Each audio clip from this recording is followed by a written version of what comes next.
Okay. The magic. We saw the full trailer. Together now, please welcome Joshua Garcia and Julia Barreto.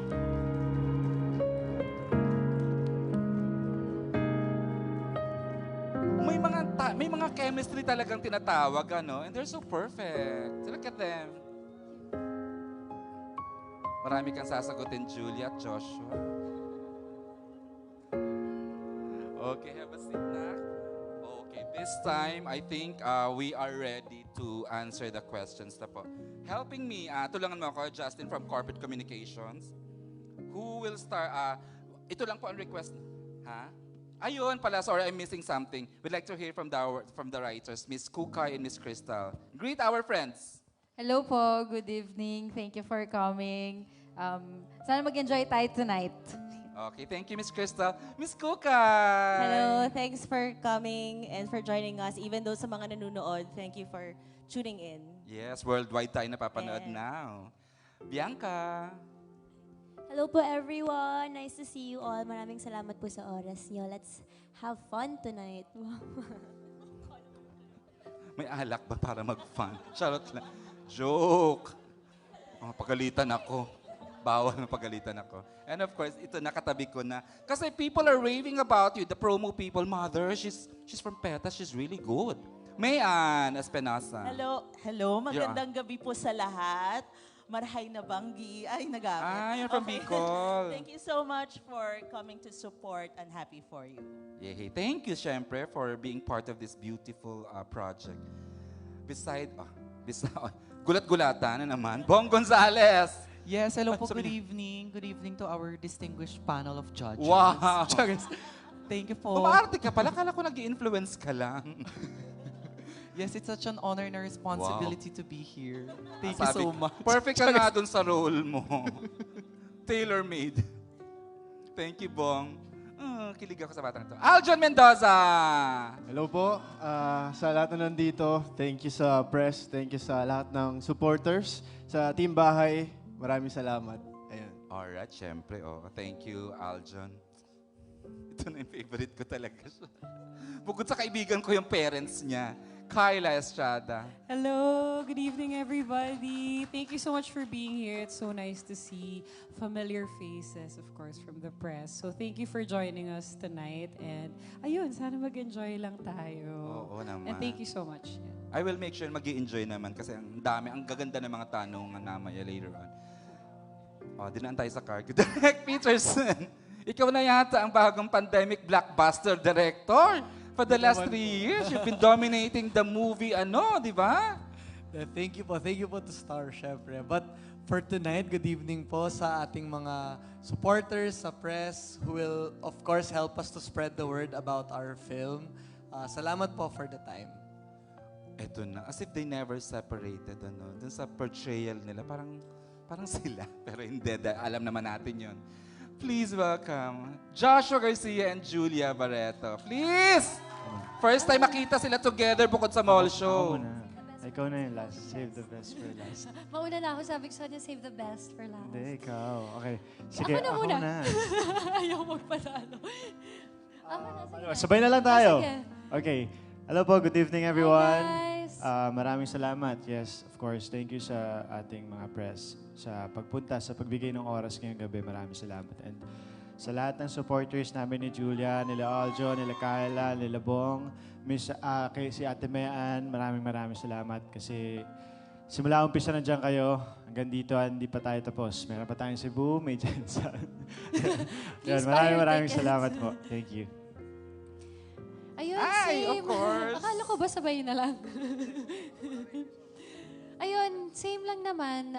This is a very special and meaningful night. Hindi namin nakalain na...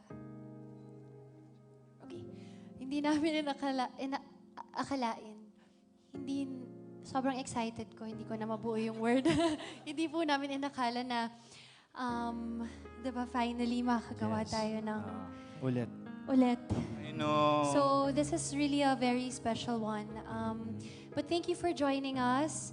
And we'd like to just give a shout out syempre kasi sobrang laking parte din po nila Kuya Ketchup at saka nila Tita Noni dito sa pelikula na to. So if you guys are watching, we're missing you and we wish you guys were here. Okay guys, let's have fun. Be kind. Thanks.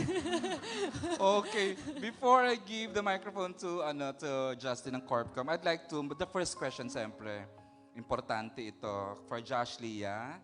Mukhang masasakit ang mga eksena. How was the experience working together in a film at meron bang mga eksena na hinugutan niyo ang past experiences niyo while filming? Ganun bang actors kayo? Hugot sa past experiences?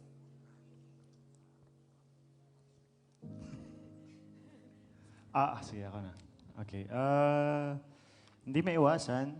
Hindi maiwasan ang humugot sa past. But I think bilang aktor,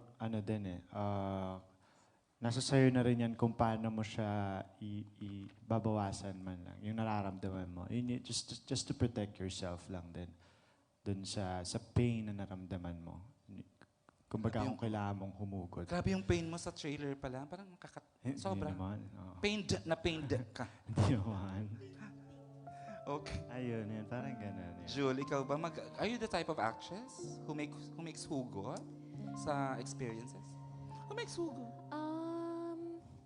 I don't know. I think ayoko naman i-spoil masyado yung naging process namin ni Josh kasi it's such an intimate one and na kami lang talagang magkakaintindihan habang ginagawa namin to. But siguro ginawa naming inspiration mas lalo yung happy memories namin. Kasi sa pelikulang to, matatrack din natin yung sa nakita nyo naman, mapapanood nyo yung naging journey ni Zaya ni Juancho. And you know, I was really looking forward to coming together to make this film and recreate those happy memories that we really built so much in the past. Talino mo ta. Sarap mong pakinggan. Barreto. Thank you. Of course, the question is for yung matatapang nating writer na kung paano nila to nagawa at ma-convince na napagwagian ng Viva at Star Cinema, mapagsama sila together. Alam ko maraming offers na they want together, pero Star Cinema and Viva ang nakabuo. What made you write this type of story daw, Miss Kukay and Miss Crystal? Of course, we are joined by one of our co-writers also, si Jen, who's not here with us, and si Simon, yung isa sa mga bumuo ng story with us. Siguro, when we were just thinking of the project, talaga nag-iisip lang kami kung ano kaya magandang, kasi it's been a while since we had the love story for Star Cinema. And iniisip lang talaga namin, ano kaya yung generation ngayon, paano kaya sila magmahal? Ano rin kaya yung mga magsa-stop sa kanila, ano yung mga binibitbit nila when coming into a relationship, ano yung mga factors na iniisip nila kung dapat ba magtatagal or hindi ang isang relasyon. Siguro isa rin yan sa mga naging inspiration namin while writing the story. And to be honest, it's been parang before the pandemic pa, gusto na talaga namin gumawa ng Joshua and Julia film. Pero hindi natutuloy. True. Pero we were so grateful that they both agreed to do this project. And we're here now. Na-inspire din kami actually sa Paubaya na music video. I know. When we watched Laking it, parang sa kanila. it was just so real for the two of them. And yun, gusto lang namin ikwento kung paano na ba din magmahal yung generation ngayon, di ba? Direk, kung parang paano na sila, do they really hold on? Kasi di ba yung previous generation parang matiisin masyado in the relationship.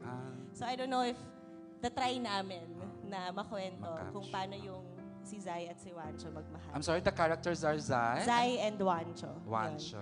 Tal, you wanna add to? Ayan, Miss Crystal. Hello po. Siguro when we were also, nung binubuo namin din yung story, we were looking for a very relatable one. Diba? Na nakita naman natin yung kwento na two broken people, diba? Na magkikita ulit. Tapos syempre, diba, sa relationship naman kapag natatapos siya, may galit, may sakit, diba? At ang tanong talaga, may pagmamahal pa ba? Diba? So yun. So ang daming what ifs. Pero Correct. ang dulong tanong, what now? Diba? After all that what ifs. Anong gagawin? So yun. Ayun. Thank you, Miss Crystal. Of course, tatanungin na rin natin ang ating director mula sa papabalik tamis sa teaser.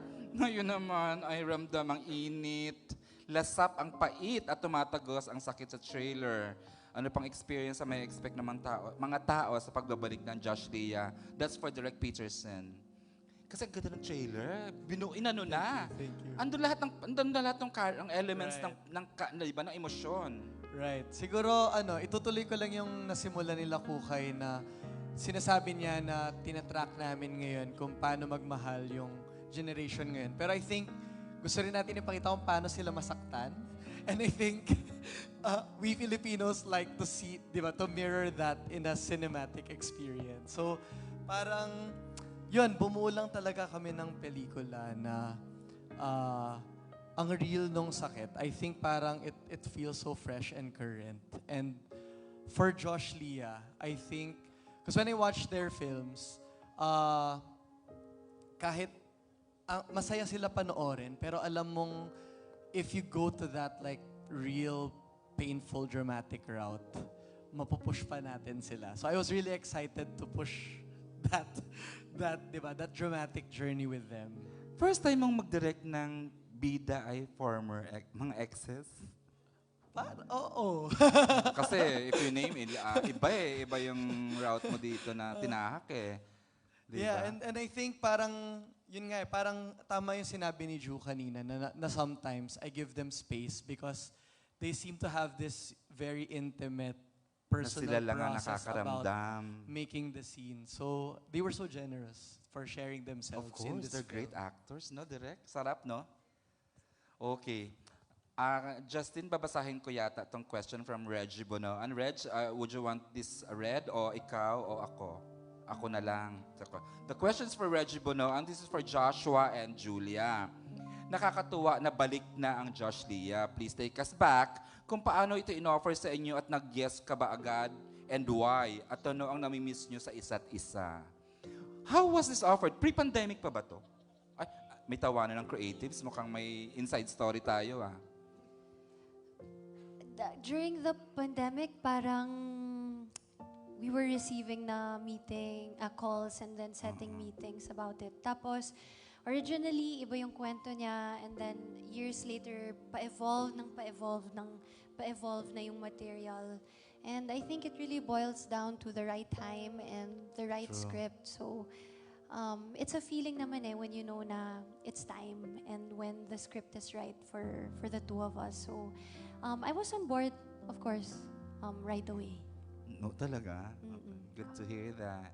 Ito si Joshua kasi, nung in-offer sa'yo ito, ang dami mong ginagawa. Left and right yung teleseries mo. Actually, after Paubayan, nagka-offer na kami.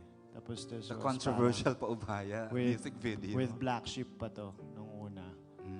Kaya lang hindi natuloy kasi parang hindi pa yun yung tamang panahon para gawin yun. And then after 5 years, doon na nangyari. 5 Pag-pitch sa amin, parang ang dami ng ideas bigla, bakit hindi ganito, ganyan, ganyan. So parang ang saya din nung moment na yun. That's why, nung unang pinitch nila sa akin, sabi ko, game ako, gawin natin to, masaya to. Diba? Na-miss niyo isa't isa? Ay, wala akong Bakit pinupush ganun ha. mo? Sinatanong ko lang kung na-miss sila of isa't course. isa. Of course. Oo naman. Namiss ko yung may ka-eksena na Napakahusay na. naiintindihan yung nararamdaman ko, alam mo yan. Oh my God! Iba rin yung ganun di ba? Yan. And lumalabas siya sa scene talaga, di ba? Yes, oo. Yeah. And namiss ko yung mga tawanan namin, di ba? Hindi lang kami, I mean, lahat tayo, di ba, sa set. Oo, masaya kami lahat sa Yeah. set. Sobra. Yung Yun. mga kasama natin, sabi nila,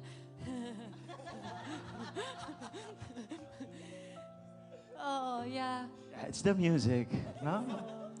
Galing naman kasi ng ating scorer today, spinner, pa-music. Hindi ko mabasa, sorry. You have to come here. Okay, so before I give the microphone for the set of questions, tanungin ko na yung ating napakahusay na cast. How did you become part of this project? Let's start with Bianca. May ano ba to? May pa-audition ba si Direk Peterson? May ganyan ba? Or what?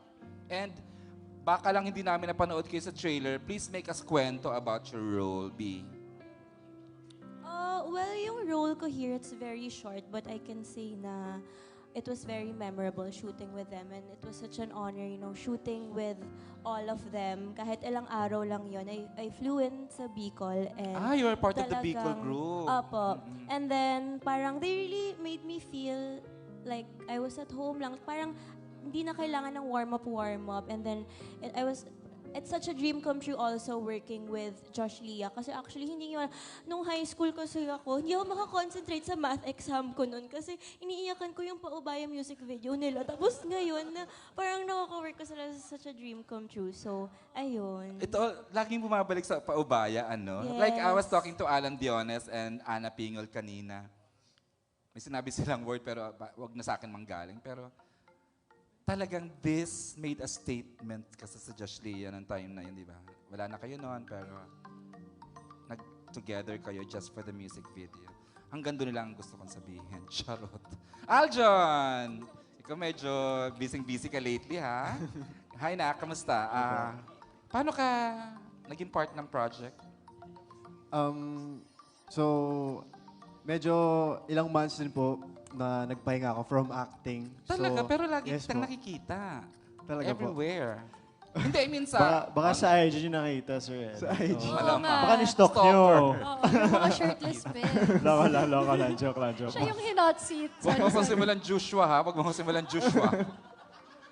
Hindi kasi sa Joke lang. Sa Dreamscape siya nagsimula, sa Yes Dugo. po, sa Sandugo, pre-pandemic. True. Pero, ayun, first movie ko po ito. So, I'm very grateful na First lang baon na naman, gulat-gulatan na naman ako sa mga talaga. First ba? Yes po, very grateful talaga. Hindi ako nag-expect na papasali ako sa movie. Tapos, Pero si Direk yata may regrets. Tsare! No regrets at Just all. kidding. opo. Pero nung sinabi po nila sa akin, sobrang excited lang po talaga ako. As in, no expectations at all. Sabi ko, gagawin ko lang talaga to kasi excited ako mag-acting ulit. Of course. And of course, ay gulat-gulatan. Ay, Bong! Yes. Mukhang special ang role mo. We'll see. Wow! We'll see. Emmy. Hindi, nakuha ko po tong role na to. Ang role ko po pala si Lay. My name is Lay. And ako po... Character mo yan. Yes, ako po Aha. ang nag-iisang kapatid. Julia Barreto. Seryoso? O, di ba? Nagulat din. Kasi nung sinabi din Grabe ka naman. Ang ganda-ganda nito ni Gulat-gulatan Bong. lang ako. Ako din nagulat nung sinabihan ako ni Direk P at ni Sir Miko about this role. Sinabihan nila ako na kailangan ng kekisar sa movie na to. Tapos kapatid pa ni Julia, so nagpaganda talaga ako. Ayun talaga yung pressure ko. Actually, achieve naman tonight. Paano ako papantay sa ganda ni Ate Julia? Kasi, Barreto yan. Yes, di ba? Barreto. Kaya tawag nila sa akin, Bong Barreto. Oh my Sa God. set. Yes. Yayamanin, Yun di po. ba? Kaya abangan na lang po natin ano magiging eksena ng kekisar I'm sa happy movie. for you. You Thank get you the so- part ka ng magagandang projects, Bong. Julia. Kasi dati pa TikTok ka lang. Charot na. Okay, thank you. Ayun. Kyla, do you ever rest? I mean, kasi left and right ang shows mo, tapos may movie, tapos may isa ka pa. Parang ganun. Pero ako, grateful lang din ako na kasama ako sa movie na to. When they told me about it, I was also very excited to be part of it. Kahit di ko pa alam kung anong yung role. Sabi ko, yes, umuo ka let's agad. go. Talaga, game na ako. And of course, I've been wanting to work with Direk Peterson as well. First time? Yeah, first time. And of course, si Josh nakatrabaho ko na napakahusay. Sa Viral Scandal po. Ay, Teleserye, oo, yes. maganda And si yun. Julia, it was so nice to work with her. Parang immediately nag-click kami. So, ang ganda lang ng experience. Especially lahat Pareho kasi nung... maganda at matalino. Kaming magkakasama lahat sa Ay, Bicol. wow. Lahat kami, sobrang naging organic yung connection Pabilo. namin. Kaya parang ang sarap mag-work. Pag I'm sure happy ganito rin naman yung dalawa kahagaan katrabaho ka. yung set and of course yung bonding naming lahat. Ang role ko po dito, pangalan ko dito si Aya. Ako yung business partner at best friend ni Wancho, yung character ni Joshua. Alright. Hindi ko na kasi sila naman nakitang-kita na yung role ni Joshua at ni Julia. This point, ibibigay ko na talaga microphone sa unang magtatanong physical. Sino to, Justin?